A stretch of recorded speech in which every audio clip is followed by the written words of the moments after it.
Hi అండి, good morning. అందరూ ఎలా ఉన్నారండి? బాగున్నారా? మేమైతే చాలా బాగున్నాం.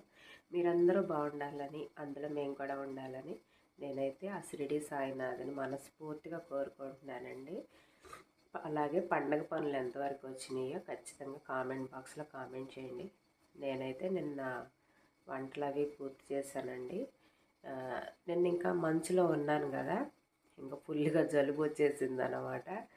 ఇంకా అందుకోసం అని చెప్పేసి పొద్దున్నే కొంచెం ఊపిరాడినట్టుగా అట్లా ఉందన్నమాట రొప్పుగా. ఇంకా హాట్ వాటర్ అయితే పెట్టుకున్నానండి.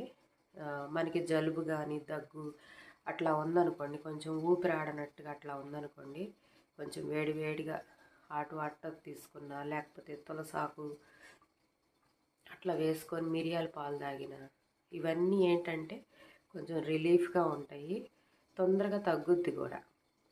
వాము ఆకులు వేసుకొని తాగినా లేదా వామ్ వాటర్ తాగినా మనకి కొంచెం రిలీఫ్గా బాగుండిద్ది అనమాట. నేను ఎప్పుడు ఇదే పాటిస్తానండి, నాకు చాలా ఉపయోగపడిద్ది అనమాట. ఇంకా అందుకోసం ఇప్పుడు కూడా అవే పెట్టుకున్నాను. ఓకేనా అండి, మరో మంచి వీడియోతో మళ్ళీ కలుద్దాం. బాయ్ అండి.